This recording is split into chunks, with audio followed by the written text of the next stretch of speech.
आप सभी को मेरा प्रणाम। जैसा कि मैं पिछले कई वीडियो में बता रहा हूं कि बिहार के मुख्यमंत्री नीतीश कुमार ने बिहार में प्रशासनिक अराजकता फैला रखी है। तो उसके पिछले वीडियो में मैंने कुछ उदाहरण भी दिए और इस वीडियो में मैं कुछ और उदाहरण देना चाहता हूं। उससे पहले मैं फिर से एक बार ये पोस्टर आपके सामने रखना चाहता हूं कि बिहार के मुख्यमंत्री ने बिहार में प्रशासनिक अराजकता फैला रखी है और इसकी कहानी एक वीडियो यानी कि मेरे माध्यम से आप सुन रहे हैं। तो कैसे अराजकता फैलाई है वो मैंने बताया था कि 534 ब्लॉक्स में से 34 ब्लॉक में भी वीडियो नहीं है पिछले 7 सालों से। 500 से ज़्यादा ब्लॉक में वीडियो की जगह प्रभारी वीडियो काम कर रहे हैं और वो भी इसलिए कि उनको या कहिए कि जो ग्रामीण विकास के सेक्रेटरी हैं, प्रिंसिपल सेक्रेटरी अरविंद कुमार चौधरी, उनको 5 करोड़ रुपए नहीं दिए जा रहे हैं उनको और मंत्री श्रवण कुमार को। तो इसलिए वो लोग जो है जानबूझ करके परेशान करने के उद्देश्य से ये कर रहे हैं और जनता को भी इसका खामियाजा भुगतना पड़ रहा है। अब दूसरी बातों पर आते हैं। तो बीपीएससी के द्वारा जब बहाली की जाती है तो एक पोस्ट निकलता है जिसका नाम है बिहार प्रशासनिक सेवा। बिहार प्रशासनिक सेवा से जो लोग सेलेक्ट होते हैं उनको एक पद दिया जाता है डिप्टी कलेक्टर।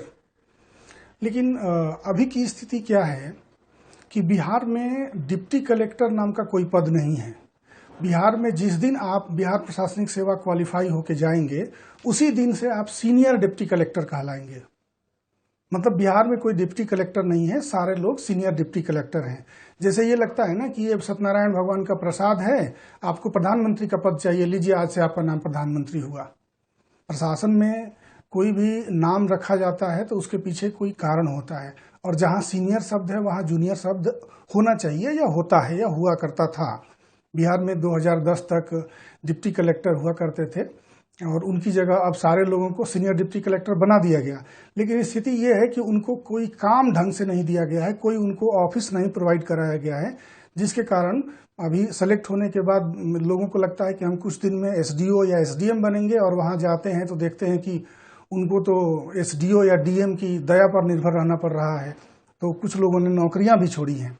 तो सोचिए ये किस तरह की मनमानी है अफसरों द्वारा, जो कि नीतीश कुमार के संरक्षण में हो रहा है। नीतीश कुमार के बहुत करीबी लोग ये काम करते हैं और इसकी सारे की जानकारी नीतीश कुमार को है कि ये कितनी बड़ी प्रशासनिक अराजकता है कि जिसको जो मन किया बना दिया। कहने के लिए सीनियर डिप्टी कलेक्टर हैं, नाम सुनने में कितना बड़ा लगता है, लेकिन वास्तव में उनके पास ना कोई काम है और ना ही कोई उनका ऑफिस है। एडिशनल एसडीओ के नाम से उनको एक पोस्ट दिया जा रहा है फिलहाल में, जिसमें एसडीओ साहब की मर्जी पर उनको एसडीओ साहब जो कहेंगे वो करना पड़ेगा। एसडीओ भी बिहार प्रशासनिक सेवा के अधिकारी होते हैं। तो एसडीओ और जो एडिशनल एसडीओ जिनको जो बनाया जा रहा है, इतना अंतर बिल्कुल नहीं होना चाहिए कि जूनियर पदाधिकारी सीनियर पदाधिकारी की दया पर या उसके कहने पर, मतलब टहल टिकोरा जिसको हम लोग अपनी लोकल भाषा में बोलते हैं कि कोई अधिकारी कोई ये स्टेट पीसीएस या यूपीएससी करके अपने सीनियर के टहल टिकोरा करने के लिए नहीं होता है, उसका प्रॉपर अपना एस्टैब्लिशमेंट होना चाहिए। दूसरा और एग्जाम्पल देता हूँ कि बिहार में कैसे नीतीश कुमार ने प्रशासनिक अराजकता फैला रखी है। तो उसका एक उदाहरण है कि हमारे ही बैच के 53वीं से 55वीं बीपीएससी के थ्रू जो ग्रामीण विकास पदाधिकारी या रूरल डेवलपमेंट ऑफिसर बहाल हुए थे, तो मजबूरी में इतना सताया गया, जैसा कि मैंने बताया कि वीडियो में प्रमोट नहीं किया जा रहा है, सैलरी सबॉर्डिनेट से भी कम सैलरी दी जा रही थी। 2015-16 में जब मैं वहाँ 14-15 में जब मैं वहाँ था तो वीडियो को एज ए वीडियो में काम कर रहा था और सैलरी मुझे 26,000 मिल रही थी। हमसे नीचे काम करने वाले को 40,000 और 45,000 सैलरी उनकी थी।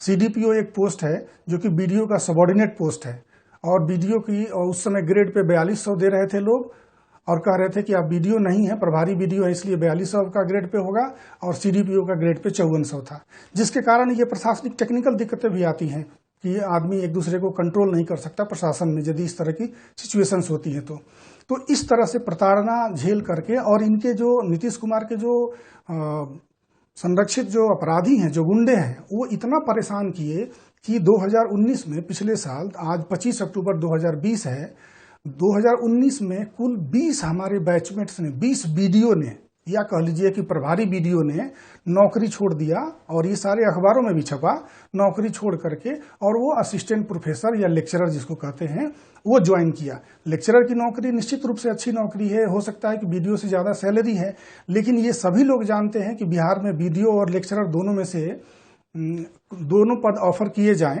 तो कोई कौन सा पद चूज करेगा? निश्चित रूप से सभी लोग ये चूज करते हैं प्रशासनिक सेवा में जाना।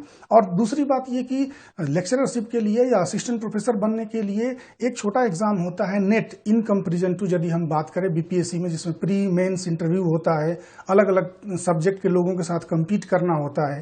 तो निश्चित रूप से ये टफ एग्जाम है। तो जिसको लेक्चरर बनना होता वो कभी बीपीएससी का एग्जाम नहीं देता। बीपीएससी का एग्जाम दिया, कई सालों तक तैयारी की, उसके बाद क्वालिफाई हुआ, क्वालिफाई होने के बाद वो बीडीओ के रूप में या प्रभारी बीडीओ के रूप में काम कर रहा है और उसे इतनी प्रताड़ना दी गई कि वो हर तरफ से बेसहारा महसूस किया और उसने नौकरी से इस्तीफा दे करके और दूसरी नौकरी ज्वाइन करना, असिस्टेंट प्रोफेसर की नौकरी ज्वाइन करना उचित समझा।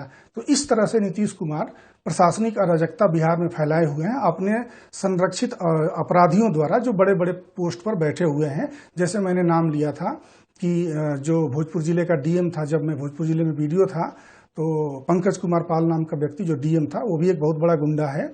और जो ग्रामीण विकास विभाग के जो सचिव हैं, प्रधान सचिव अरविंद कुमार चौधरी, जो लगातार बहुत सालों से घूस मांग रहे हैं और नहीं देने के कारण जो है हम लोगों का जो त्रुटियां हैं, जिसको वीडियो में प्रमोट करने का काम जो आज से 5 साल पहले हो जाना चाहिए था, वो अब तक नहीं हुआ है। तो ये दोनों लोग बहुत घूसखोर हैं और ऐसे ऐसे बहुत सारे घूसखोर लोग हैं जो नीतीश कुमार के बहुत करीबी हैं। तो अब आप लोग समझ सकते हैं कि नीतीश कुमार कितने बड़े स्तर पर प्रशासनिक अराजकता बिहार में फैला चुके हैं। और इसलिए ये चुनाव के समय में ये उचित समय है कि नीतीश कुमार को जवाब दिया जाए और नीतीश कुमार को बिहार की सरकार से हटा दिया जाए। अन्यथा बिहार के लिए ये बहुत बड़ी मुश्किल खड़ी हो जाएगी। इतने बड़े बड़े परीक्षा की तैयारी करके लोग आते हैं और वो इसलिए नहीं आते कि उन्हें जो है छोड़ करके और वो कोई ऐसी नौकरी में जाना पड़े जो उन्हें पसंद नहीं है।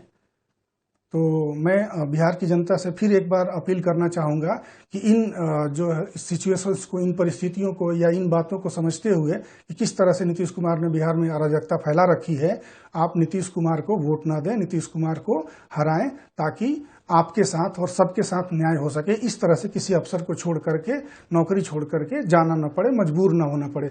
20 अफसरों ने नौकरी छोड़ी है 2019 में। 20 बीडीओ जो प्रभारी बीडीओ थे, बीपीएससी से क्वालिफाई होने के बाद 2013 में नौकरी ज्वाइन किए और 2020 में उनको मजबूरी में छोड़ना पड़ा और जाकर के कोई और नौकरी, अधिकांश लोगों ने ये असिस्टेंट प्रोफेसर या लेक्चरर जिसको बोलते हैं, उन लोगों ने ज्वाइन किया है।